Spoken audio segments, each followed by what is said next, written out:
आज की इस वीडियो में बात करने वाले हैं इंपॉर्टेंट क्वेश्चंस के बारे में जो आपके समांतर श्रेणी यानी अर्थमेटिक प्रोग्रेशन से रिलेटेड हैं। तो चलिए शुरू करते हैं आज के इस टॉपिक्स को। Write the first 5 terms of each of the following sequences which nth terms are.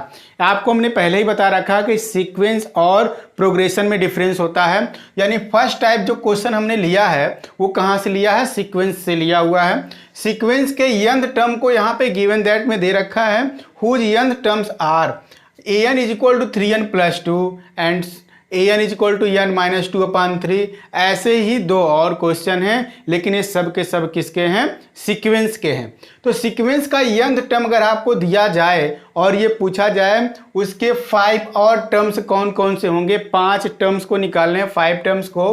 तो चलिए फर्स्ट क्वेश्चन की हम बात कर लेते हैं। हमारे पास an इज इक्वल टू क्या है, यहाँ पर 3n plus 2 है। तो 5 टर्म्स की बात अगर की गई है तो n इज इक्वल टू आप क्या करोगे 1 2 3 4 और 5, यही सब क्या करना है, रखना है कहाँ पे, n के प्लेस पर, इसी पे पुटअप कर देना है। a1 इज इक्वल टू जब आप बात करेंगे तो 3 into 1 plus 2 is equal to 3 plus 2 is equal to 5 हो जाएगा।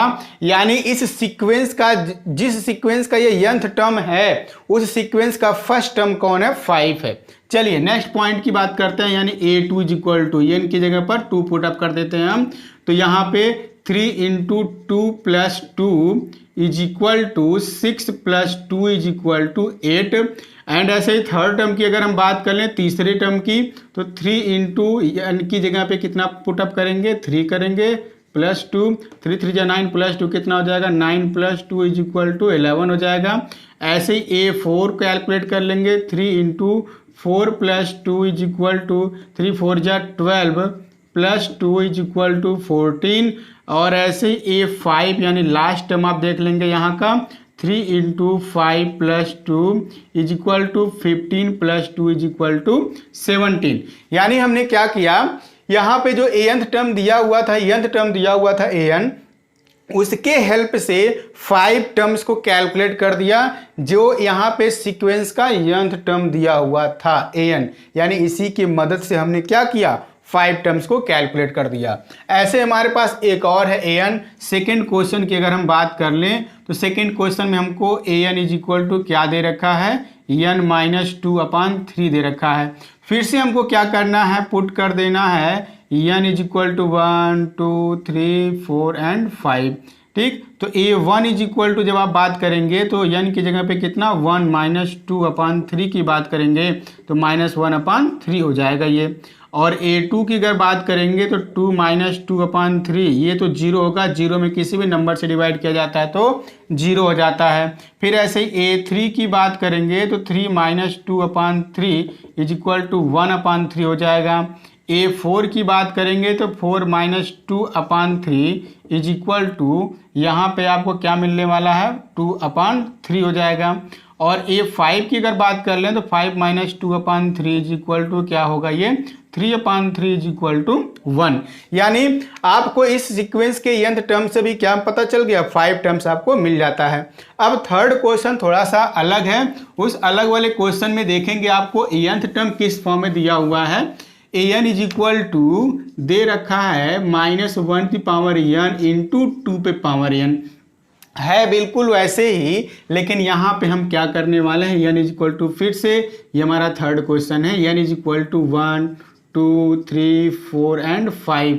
ऐसे यहाँ पे भी पुटअप करना है। a1 is equal to minus 1 the power 1 into 2 the power 1 is equal to minus 1 into 2 is equal to minus 2 हो जाएगा। a2 is equal to calculate करेंगे तो minus 1 the power 2 into 2 the power 2 is equal to. एक बात और बता दें, कभी भी नेगेटिव नंबर पर अगर चार्ज नहीं कह सकते, यहाँ पे पावर कहेंगे, तो पावर अगर इवन नंबर है तो ऑलवेज वो हमेशा क्या होगा, पॉजिटिव नंबर ही निकल के आएगा। तो इस केस में ये क्या होता है, -1 का स्क्वायर करेंगे तो +1 हो जाएगा और 2 का स्क्वायर करेंगे तो 4 हो जाएगा, इज इक्वल टू 4 हो जाता है। A2 is equal to A3 is equal to -1⁻³ into 2⁻³ की बात करेंगे हम, क्योंकि जहाँ जहाँ n है वहाँ वहाँ हमको यही सब वैल्यू पुटअप करना होता है। तो देखिए -1⁻³ है, ये 3 कैसा नंबर होता है, ऑड नंबर होता है, विषम संख्या होती है। तो यहाँ पे -1 लिख दीजिएगा इंटू 2⁻³ की वैल्यू क्या होगी, 8 हो जाएगी, तो 8 इज इक्वल टू -8 हो जाता है। A4 की अगर आप बात करें तो -1⁴ इंटू 2⁴ की बात करेंगे, और ये फिर से एक बार इवन नंबर है पावर, तो क्या होगा प्लस का 1 हो जाएगा इंटू 2⁴ का मतलब क्या हो जाएगा 2 2 जा 4 2 जा 2 जा 16 हो जाएगा, इज इक्वल टू 16 हो गया टोटल आंसर। और A5 कैलकुलेट कर देना, -1⁵ इंटू 2⁵ इज इक्वल टू, फिर से देखेंगे 5 क्या है, यहाँ पे ऑड नंबर है, इस तरीके से ये -1 सॉल्व होकर के आएगा और 2⁵ यानी 32 हो जाएगा, इज इक्वल टू -32 आपका आंसर हो जाता है। यानी इसके nth टर्म से हमने 5 टर्म्स कैलकुलेट कर दिए। अब हमारे पास लास्ट सीक्वेंस है जिसका nth टर्म दे रखा है, उसका कैसे हम कैलकुलेशन करेंगे 5 टर्म्स का, ये अपने आप में थोड़ा सा डिफरेंट है, इसको जरूर अच्छे से समझा जाए। तो A1 इज इक्वल टू 1 हमको पहले से दे रखा है, n की जो बाउंडेशन दे रखी गई है यहाँ पर value n greater than is equal to 2 है, मतलब n 2 के इक्वल होगा और जब भी होगा 2 से बड़ा होगा, यानी 2 को लेते हुए 2 से बड़े की बात की गई है। तो इस केस में हम n इज इक्वल टू, पहले तो हम लिख देते हैं an is equal to an-1 + 2 की बात कर रहे हैं। तो n इज इक्वल टू जब हम लेंगे तो हम क्या करेंगे, यहाँ पे हम हर बार की तरह 1 2 3 4 5 नहीं रखने वाले हैं, यहाँ पे 2 से शुरुआत करेंगे, 2 3 4 5, अभी एक और है 6, इस तरीके से 5 टर्म्स के या 6 टर्म्स की हम बात कर लें। फर्स्ट टर्म हमको दे रखा है, ठीक है, फर्स्ट टर्म हमको दे रखा है, second term, third term, fourth term, fifth term, इस तरीके से कैलकुलेशन करना है। तो चलिए बात कर लेते हैं, यहाँ पर हम क्या रखने वाले हैं, n की जगह पर 2 रखेंगे, A2 निकालते हैं, A1 तो हमको दे दिया गया क्वेश्चन में ही, तो यहाँ पे हम A2 की बात, n की जगह 2 - 1 + 2 की बात करेंगे तो A1 + 2 हो जाएगा। A1 की वैल्यू कितना है, 1 है, तो 1 + 2 इज इक्वल टू 3 हो जाएगा। यानी अभी तक जितना भी क्वेश्चन हमने किया उस क्वेश्चन में इस तरीके का केसेस नहीं था। अगर इस तरीके का केस आता है तो n जिस तरीके से डिफाइन रहेगा उसी के आधार पर हम लोग वर्क करेंगे। यहाँ पे देखेंगे A1 आ रहा है, अगर A2 आता है, A3 आएगा, अभी आगे आएगा इस तरीके का केस, तो ये हमको इसके ऊपर जस्ट ये वैल्यू मिला रहता है, उसी को पुटअप कर देते हैं। तो n की जगह 3 रखते हैं, तो A3 - 1 + 2 is equal to A2 + 2 is equal to, A2 की वैल्यू अपने पास अभी हमने सिंप्लीफाई किया, कितना मिला, 3 मिला, 3 + 2 इज इक्वल टू क्या हो जाएगा, ये 5 हो जाएगा। A4 की बात अगर कर लेते हैं हम, A4 - 1 + 2 यानी A3 + 2 हो जाएगा। A3 की वैल्यू अभी हमने कैलकुलेट किया, कितना, 5 + 2 इज इक्वल टू कितना हो जाएगा, 7। अब A5 को कैलकुलेट करना है, A5 - 1 + 2 is equal to A4 + 2 is equal to, A4 की वैल्यू 7, 7 + 2 इज इक्वल टू 9। यानी इसके भी हमने 5 टर्म्स को क्या कर दिया, कैलकुलेट कर दिया, A1 A2 A3 A4 and 5। इस तरीके से इस सीक्वेंस के हमने 5 टर्म्स को क्या कर लिया, कैलकुलेट कर लिया। अब बात करते हैं नेक्स्ट क्वेश्चन की, find 10th term of an AP। यहाँ पे हमको कैलकुलेट करना है, एक सीरीज दिया हुआ है, किस चीज का, या अर्थमेटिक प्रोग्रेशन की वैल्यू हमको दी गई है। यहाँ पे सारा डेटा पता हमको, A1 A2 A3 ये सब पता है। देखिए ये A1 होता है, ये A2 होता है और ये A3 होता है। तो सबसे पहला काम हम क्या करेंगे, उस अर्थमेटिक प्रोग्रेशन को लिख लेंगे, √2 हो गया, 3√2 हो गया, और ऐसे ही 5√2 हो गया, और अगर होता तो हम इस तरीके से उसको क्या करते हैं, लिख लेते हैं। अब हमारे पास A की वैल्यू कितना है, फर्स्ट टर्म को हम लोग डिनोट करते हैं A से, उसी को A1 भी कह सकते हैं। A इज इक्वल टू कितना है, √2 है, ठीक। अगर हम कॉमन डिफरेंस की बात करें तो कॉमन डिफरेंस हमेशा second term minus first term की बात करते हैं। कॉमन डिफरेंस को D से सपोज करेंगे तो D इज इक्वल टू क्या लिखेंगे, A2 - A1। A2 की वैल्यू अगर हम यहाँ पे इसी को लिख दें पहले A1, और A2 इज इक्वल टू लिख दें 3√2 3√2। इस तरीके से a की वैल्यू क्या है, a1 के ही इक्वल होती है। हमने अभी बोला कि a1 का मतलब फर्स्ट टर्म होता है, तो a1 को ही हम कह रहे हैं क्या चीज, a भी सपोज, दोनों मतलब इस a1 से भी सपोज करते हैं, a से भी सपोज करते हैं, दोनों से माना जा सकता है a1 और a को क्या है, ये √2 है। ठीक, नेक्स्ट टॉप पॉइंट जो अपने पास है, नेक्स्ट टर्म जो है 3√2, वो कौन होगा, a2 होगा। उसको और कुछ नहीं सपोज कर पाएंगे, या इसको लिख सकते हैं a+d के फॉर्म में, बट यहाँ पे उस तरीके से नहीं लिखना, हमको a2 = 3√2 लिख देना है। अभी a2 हमारे पास कितना है, 3√2 है, चलिए लिख देते हैं 3√2 माइनस a1 की वैल्यू कितना है, √2 है। अगर इसको आप सिंप्लीफाई करेंगे, यहाँ 1 छिपा रहता है, 3 - 1 कितना हो जाएगा, 2√2 यहाँ क्या होगा, कॉमन डिफरेंस हो जाएगा, जिसे क्या कहते हैं हिंदी में सर्वांतर कहते हैं। ए और डी हमको मिल गया। हमसे क्या कहा गया, फाइंड ए 10th टर्म, यानी 10वां पद हमको चाहिए इस एपी का। तो हम क्या करते हैं, यहाँ पे सबसे पहला काम हमको दे रखा है एन की भी वैल्यू, कितने टर्म्स की बात किया है, 10, 10 पदों की बात किया, तो यानी =10 लिख दिए हमने। अभी हमको क्या कैलकुलेट करना है, a10 =, हमको 10वां पद चाहिए, नहीं पता 10वां पद क्या होगा, तो a10 पहले तो हम जानते हैं formula an = a + n - 1 × d, ये हम जानते हैं। किसी भी समांतर श्रेणी अथवा अर्थमेटिक प्रोग्रेशन के nth टर्म की बात करेंगे, nवें पद की बात करेंगे, तो an = a + n - 1 × d कहते हैं।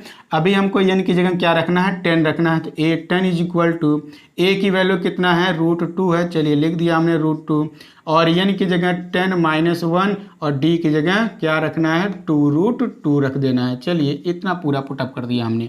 अभी √2 हो गया, और ये प्लस का 9 × 2 हो जाएगा, क्योंकि 10 - 1 9 हो जाएगा, और यहाँ का 2√2 ये हो जाता है, √2 + 9 2 = 18 होता है, 18√2 हो जाएगा। 18 यहाँ का और यहाँ 1 छिपा है, तो ये 19√2 हो जाएगा आपका आंसर। इस तरीके से हमने क्या किया, इस अर्थमेटिक प्रोग्रेशन का 10th टर्म निकाल दिया, कैलकुलेट कर दिया, यानी 10वां पद यहाँ का क्या होगा। विच टर्म, आप नेक्स्ट क्वेश्चन है, which term of the AP 3 8 13 is 248। ये अर्थमेटिक प्रोग्रेशन आपको दे रखा गया है, और इसमें से पूछ लिया गया ऐसा कौन सा टर्म होगा, यानी ऐसा कौन सा n की वैल्यू होगी जिसकी वैल्यू यानी nth टर्म उसका क्या होगा, या फिर वो 10वां 50वां जो भी होगा 248 होगा। तो चलिए हम उसी को कैलकुलेट करते हैं। सबसे पहला काम क्या करेंगे, हम AP को लिख देते हैं 3 8 13 एंड सो ऑन। ठीक, अभी हमारे पास फर्स्ट टर्म है a = 3 है, कॉमन डिफरेंस d की बात कर लें तो 8 - 3 डायरेक्ट अब करते हैं, 8 - 3, क्योंकि second term minus first term की बात करेंगे, 8 - 3 = क्या हो जाएगा, 5 हो जाएगा। हमको पता नहीं कौन सा है, ये हमने सपोज कर लिया ये an है, वो कौन सा टर्म है, an है जो 248 है, बट हमको क्या चाहिए यहाँ से, n = , वो कौन सा टर्म होगा ये हमको नहीं पता, लेकिन वो क्या है ये पता है, वो nth टर्म क्या है वो पता है 248, लेकिन वो कौन सा टर्म है ये नहीं पता है। यानी कहने का मतलब वो पद दिया हुआ, वो टर्म दिया हुआ है, लेकिन कौन सा पद है ये नहीं पता, 50वां 20वां 30वां कौन सा है नहीं पता है। उसी के लिए हमारे पास फार्मूला क्या है, फिर से an = a + n - 1 × d हुआ करता है फार्मूला। an की जगह पे 248 आप रख दीजिए, = a के प्लेस पे 3 रख दीजिए, और n तो हमको चाहिए ही चाहिए, d की जगह पर आप क्या रखोगे, 5 रखोगे। ठीक, अभी 248 है, इस 3 को हम भेज सकते हैं इधर, 248 - 3 कर सकते हैं, = n - 1 × 5 लिख सकते हैं। देखिए 8 से 3 चला जाएगा तो 5 मिलेगा, तो यानी 245 = n - 1 × 5 हो गया। अभी n - 1 लिखेंगे तो 5 आएगा, यहाँ मल्टीप्लाई में है तो इधर डिवाइड करेगा, 245 अपन क्या हो गया, 5 हो गया। इसी को आपको क्या करना है, डिवाइड करना है। देखिए 5 5 × 25 हो जाता है, लेकिन 5 4 × 20, 5 4 × 20 हो जाता है, और 5 9 × 45 हो जाता है, यानी n - 1 = 49 हो गया। और जब आगे बढ़ा जाएगा तो n = जब लिखेंगे तो 49 + 1 = क्या हो गया, 50 हो गया। इस तरीके से आपका ये क्वेश्चन कंप्लीट हो जाता है। यानी इस अर्थमेटिक प्रोग्रेशन का जो 50th टर्म है यानी 50वां पद होगा वो कौन होगा, 248 होगा। इस तरीके से अब बढ़ते हैं हम लोग नेक्स्ट क्वेश्चन की तरफ। नेक्स्ट क्वेश्चन क्या है, is 68 a term of the AP. यहाँ आपको एक टर्म दिया गया है, एक पद दिया हुआ है, ठीक है, और पूछा गया है क्या हुआ उसका कोई उस इसमें आगे भी लिखा जा सकता है ना, जैसे क्या है ये 7, 10, फिर इसके बाद 13 है एंड सो ऑन, ऐसे ही आगे लिखता कोई भी चला जा रहा है। और पूछा ये जा रहा है क्या 68 इसमें कहीं आएगा, पूछा ये जा रहा है इसमें कहीं 68 आएगा कि नहीं आएगा, बस जांचना है। और इसको चेक करने के लिए हम इसको सपोज कर लेंगे ये जो 68 दिया हुआ इसका nth टर्म है, हमको नहीं पता, अगर होगा तो आएगा ही। देखते हैं A N is equal to, या फर्स्ट टर्म हम सपोज कर लें ए इज इक्वल टू 7 और डी यहाँ कॉमन डिफरेंस 10 - 7 की बात करेंगे तो इज इक्वल टू 3 हो जाएगा।